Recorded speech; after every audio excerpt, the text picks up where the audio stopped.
Boa noite, irmãos. Boa noite. Nós vamos abrir nossas Bíblias novamente para Efésios, capítulo 2.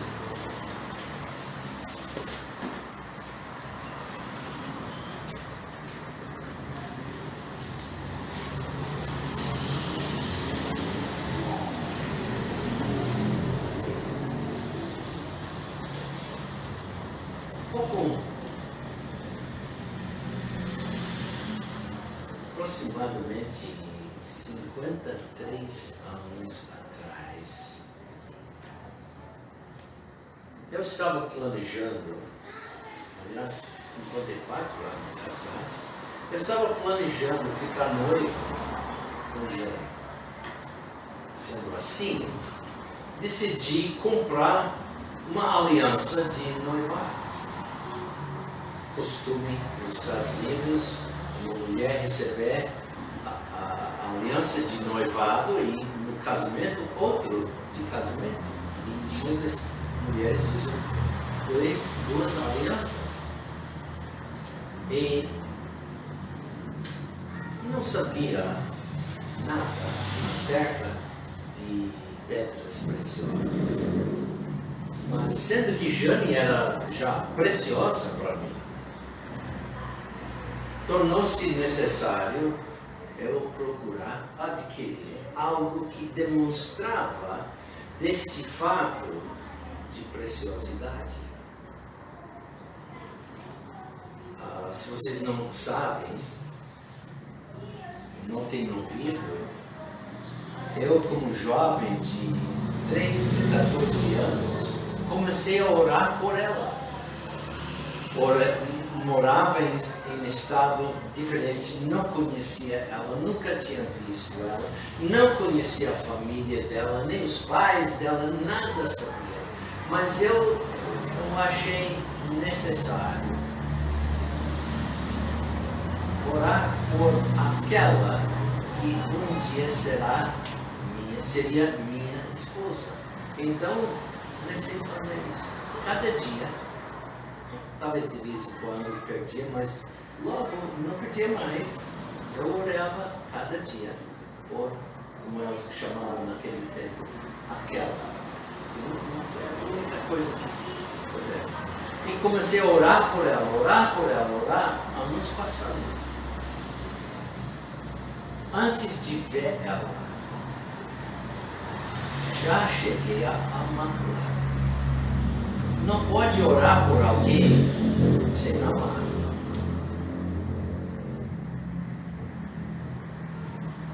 E eu sabia que um dia Deus ia mostrar para mim quem era aquela. E um dia Ele mostrou. É outra história que não temos tempo para dar. Mas eu quis comprar algo que demonstrava preciosidade. Assim comecei a estudar alianças, mas em particular alianças com algo precioso, diamante.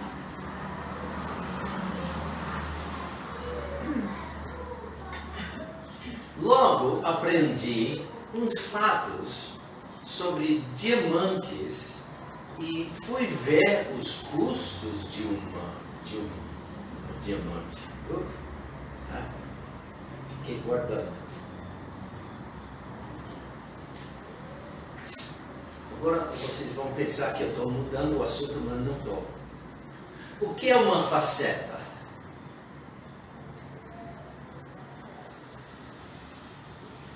Sabe? É uma parte plana. Boa! Uma parte plana. É uma superfície plana e polida de uma gema, obtida pela lapidação. Cada gema, para brilhar bem, precisa-se de muitas facetas ou superfícies. A mais brilhante de diamantes sempre tem 58 facetas. A gema pode ter menos facetas ou mais facetas, mas o diamante que mais brilha sempre tem 58 facetas. E pode comprar em vários formatos. E é por causa dos formatos que, especialmente, que muda o número de facetas. Pode ser redonda, pode ser quadrado, pode ser oval, pode ser em forma de gota, e tem outras assim. Cada faceta permite que a luz pode passar pela gema de uma faceta para outra. É isso que cria os brilhos que vemos quando olhamos para um diamante em que a luz está passando. Chamamos disso refração. Já tem visto alguém com um diamante e de repente dá aquele brilho instantâneo e passa, porque mudou, né? A reflexão dessa refração é instantâneo, passou, mas logo vem de novo. Diamantes lapidados de maneira correta têm um alto índice de refração. Eles desviam fortemente a luz que bate e passa por eles. À medida que esta luz viaja através do diamante, ela atinge outra superfície dentro da pedra, do outro lado da pedra, fazendo com que parte da luz seja refletida de volta, e assim está aquele brilho. Interessante, né? Agora, por que falo de facetas? A nossa salvação é algo muito preciosa. Pelo fato, é tão preciosa que não tem preço, não tem valor que podemos expressar. Como cada diamante tem valor. O tamanho, uma carote,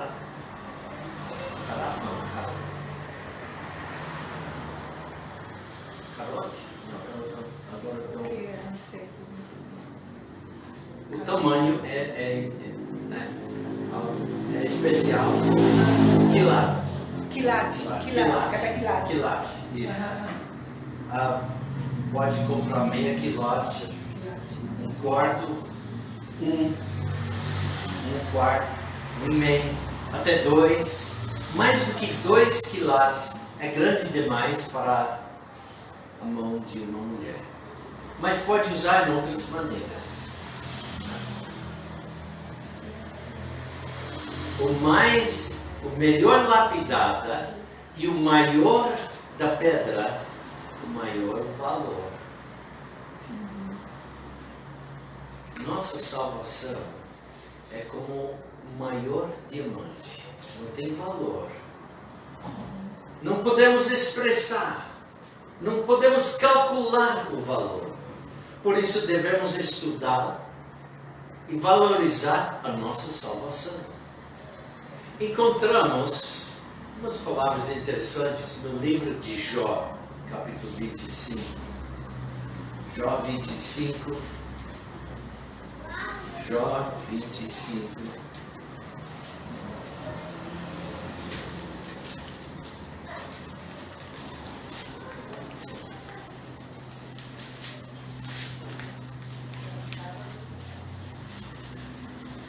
Eu quero ler versículos 4 e 5.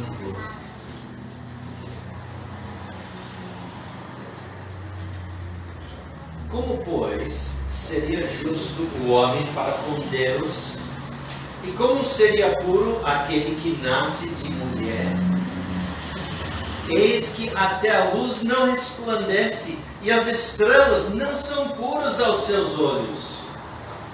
A lua.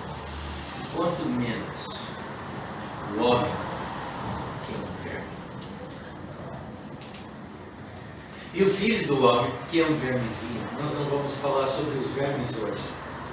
Mas aqui podemos entender que a nossa salvação, o preço pago para a minha vida, a sua vida, é sem valor. Encontramos outra pergunta em Mateus capítulo 16. Mateus capítulo 16. Mateus 16, versículo 26. Mateus 16, 26 diz: pois que aproveita ao homem ganhar o mundo inteiro, se perder a sua alma? O que dará o homem em recompensa da sua alma? O homem não tem como pagar. Porque nossa vida também é valiosa. Mas nossa vida precisa ser resgatada por causa do pecado. Hoje à noite começaremos a estudar umas facetas da nossa salvação. Lembra? Nós lemos em Efésios 2, eu quero ler novamente, versículo 5, Efésios 2, 5. Efésios 2, 5, e nós vamos ler, diz: estando nós ainda mortos em nossas ofensas, nos vivificou juntamente com Cristo, pela graça sois salvos. Não por dinheiro, por graça sois salvos. Salvação é um termo inclusivo, que abrange dentro de seu escopo várias facetas, aspectos. Por exemplo, na vida de cada crente em Cristo, há 3 tempos da salvação. Você foi salvo, o crente foi salvo no tempo passado. Você está sendo salvo no tempo presente. E será salvo para o tempo futuro. 3 tempos da salvação: passado, presente e futuro. Podemos dizer o mesmo de outra maneira, mas vamos dizer, olhando por outra faceta. No tempo passado, ao crer em Cristo, o crente, você, foi salvo da penalidade do pecado, pois todos somos pecadores. Mas você, aceitando Cristo, foi salvo da penalidade do pecado. A penalidade sua foi paga no passado. No dia que você aceitou Cristo, foi aplicado à sua vida. Esse valor que nem podemos expressar. No tempo presente, o crente está sendo salvo não da penalidade do pecado, esse já foi salvo, lembra? Mas está sendo salvo do que? Do poder do pecado. Isso permite que ele pode superar as tentações de pecar. Eu tinha que pecar. Não.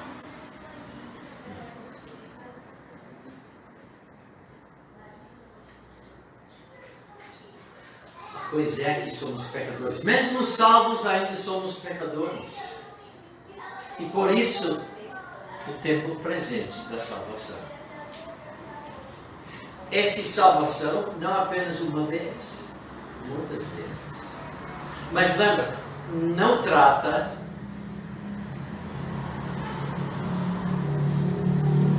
da sua penalidade. Sua vida no céu está garantida já. Mas está tratando sua vida com amor nesta vida. No futuro, cada crente será salvo eternamente da presença do pecado. Então, fomos salvos da penalidade do pecado, estamos sendo salvos do poder do pecado agora, e no futuro seremos salvos da presença, jamais experimentar pecado. Não será? Só pensando nisso. É como quando eu fui numa loja no centro de Chicago, subi, não lembro quantos andares, talvez foi 18, 20, alguma, não lembro. Foi numa loja onde esse homem tinha várias salas cheias de gemas, diamantes, esmeraldas e tudo. E ele pessoalmente,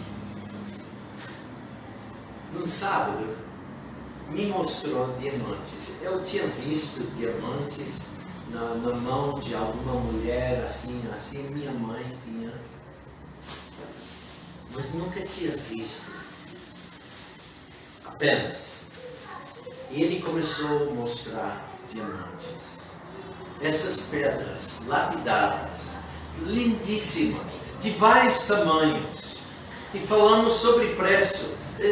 Sendo estabelecido mais ou menos o preço, então parou de mostrar esses. E também não mostrou esses, mas esses.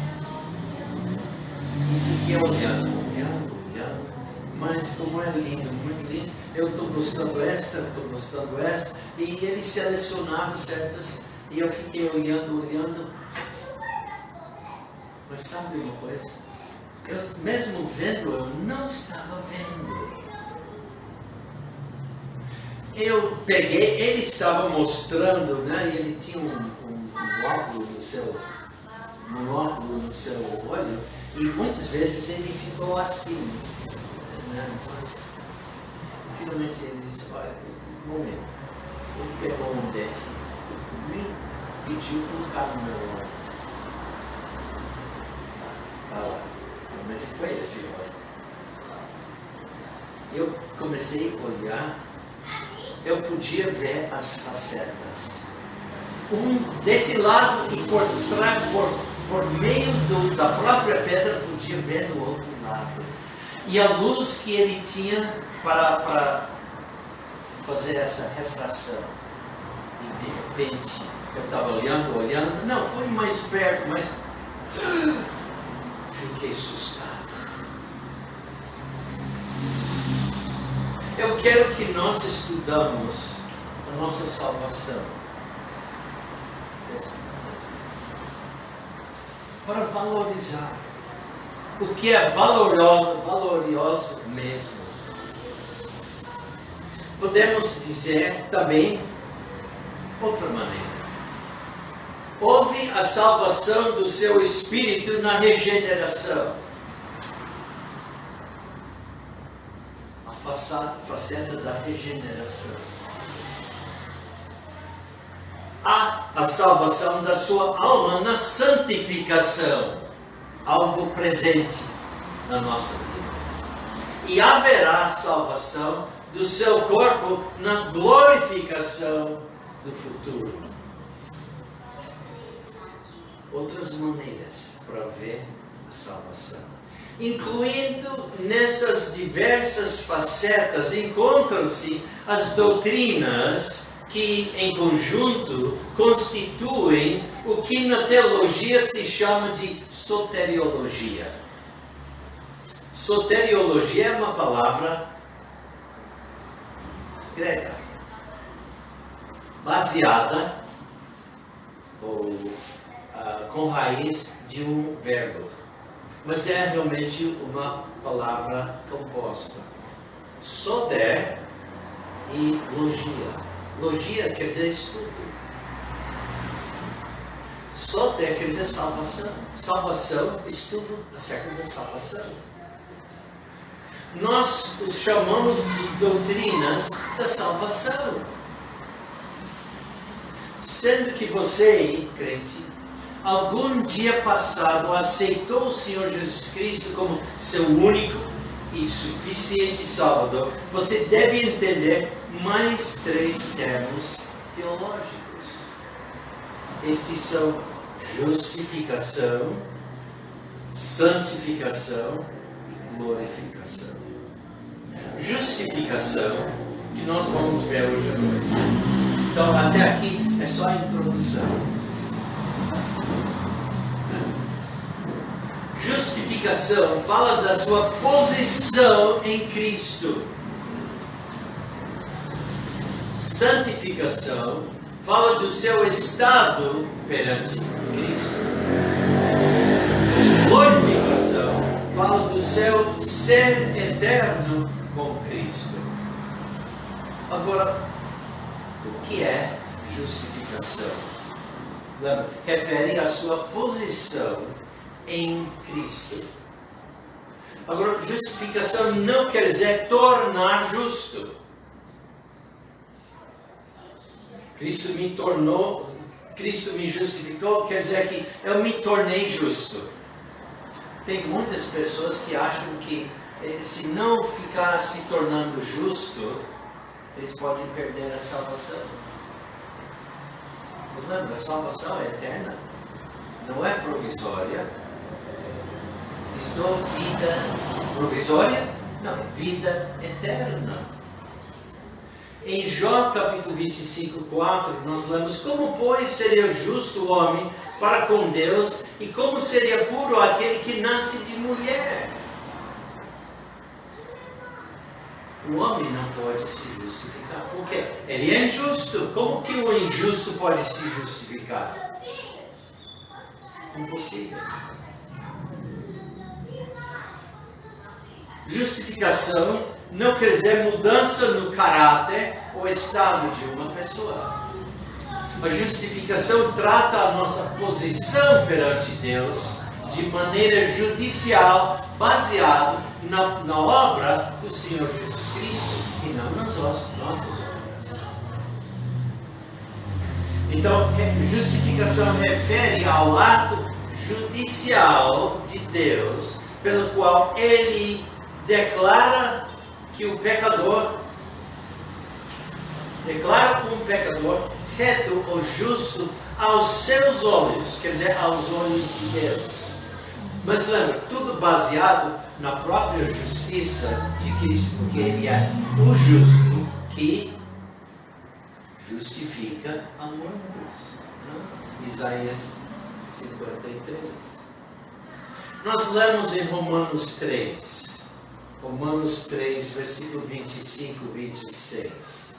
Sendo justificados gratuitamente pela sua graça, está vendo? Não tem que pagar. Não pode pagar. Impossível pagar.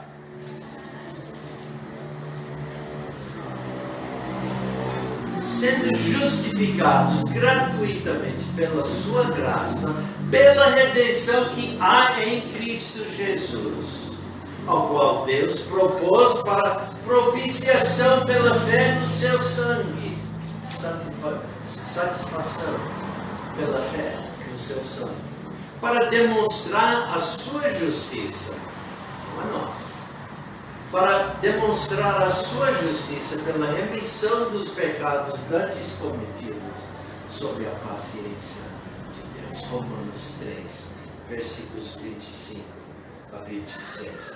Veremos também em capítulo 4, versículo 24 e versículo 25. Nós lemos: mas também por nós, a quem será tomado em conta os que cremos nele, que dentre os mortos ressuscitou a Jesus nosso Senhor, o qual por nossos pecados foi entregue e ressuscitou para nossa, o quê? Justificação. Assim, o crente é unido a ele pela fé, não pelas suas obras. E Deus declara que esse pecador não está mais, jamais, sob a condenação. Por isso é eterno.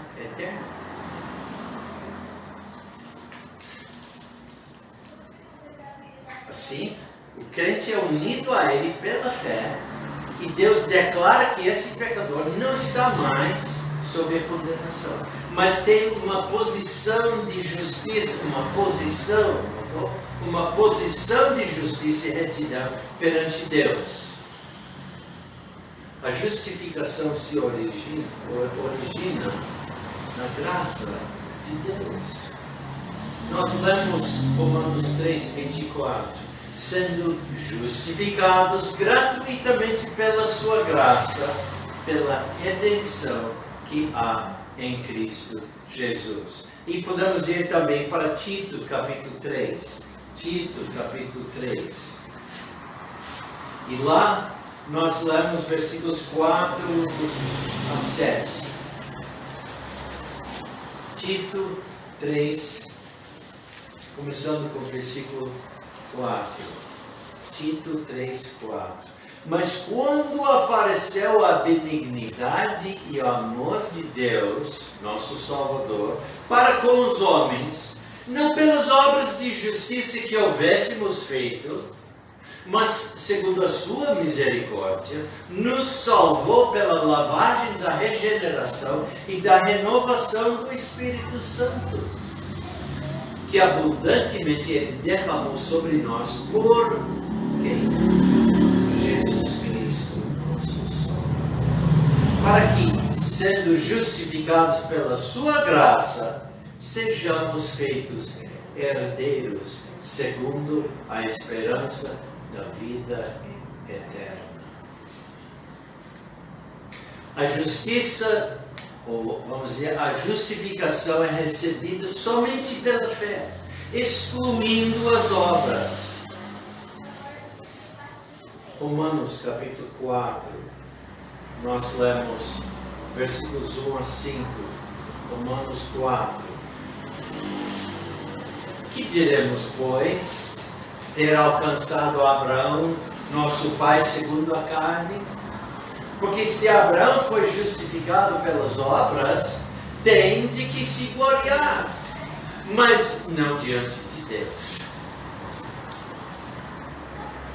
Pois, que diz a Escritura?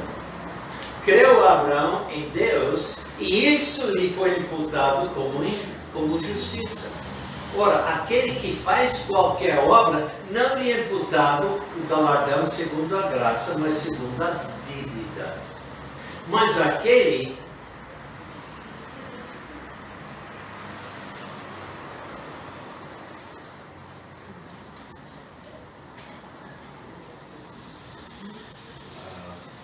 a tela pulou.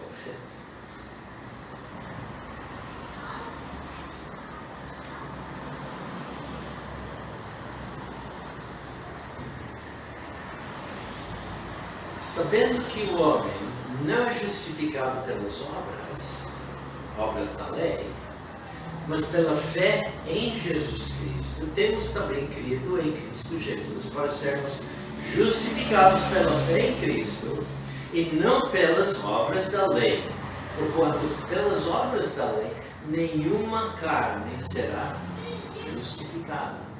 Gálatas 2. Versículo 16, Gálatas 2, versículo 6. Por derivação, em português, a palavra justificação significa, em primeiro lugar, ato ou efeito de justificar-se. 2. Conjunto de argumentos apresentados por alguém em sua defesa ou em favor de outro. 3. O que justifica ou serve para justificar. Justificativa e também desculpa. Isso no dicionário Boaz. Para os advogados, a justificação não envolve melhoria de condição, mas antes o estabelecimento de uma posição perante o juiz ou júri, literal ou figurativo. Os advogados têm por alvo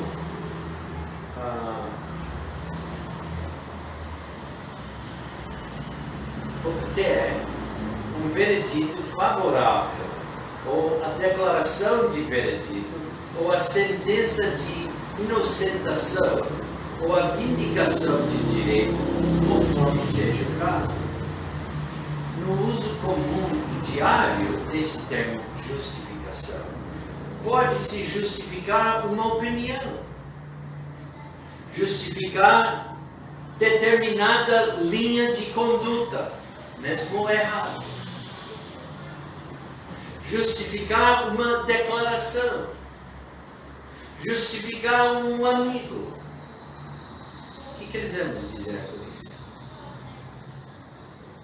Não reajustar ou melhorar os pensamentos ou palavras, não educar o amigo para que seja mais sábio ou mais capaz, não, mas obter um veredito a respeito de um pensamento, de uma palavra, de uma ação de um amigo, num tribunal de julgamento, quer seja um tribunal de julgamento da opinião pública, da consciência comum, da sociedade, ou seja, do que for.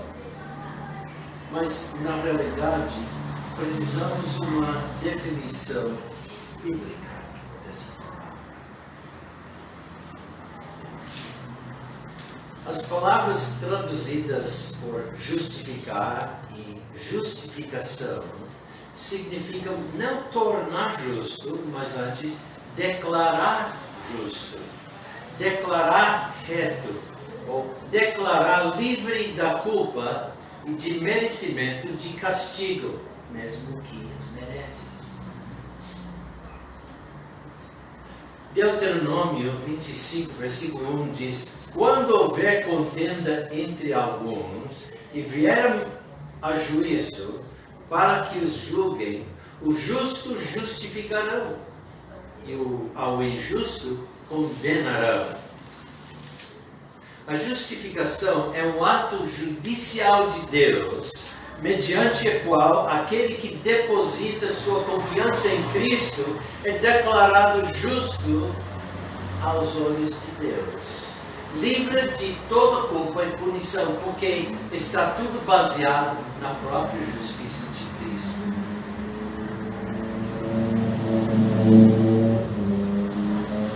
E é identificado com a vida e a natureza de Cristo como uma aplicação positiva da graça. Podemos ler Atos 13. Vamos para Atos 13.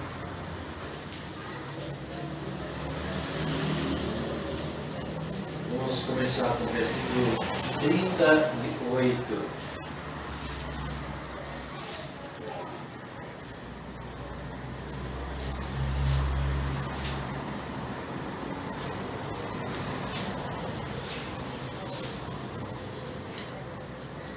Aqui é o apóstolo Paulo pregando. E nós lemos o versículo 38. Seja-vos, pois, notório, homens e irmãos, que por este Cristo se vos anuncia a remissão dos pecados, e de tudo que, pela lei de Moisés, não pudestes ser justificados, por ele é justificado todo aquele que crê.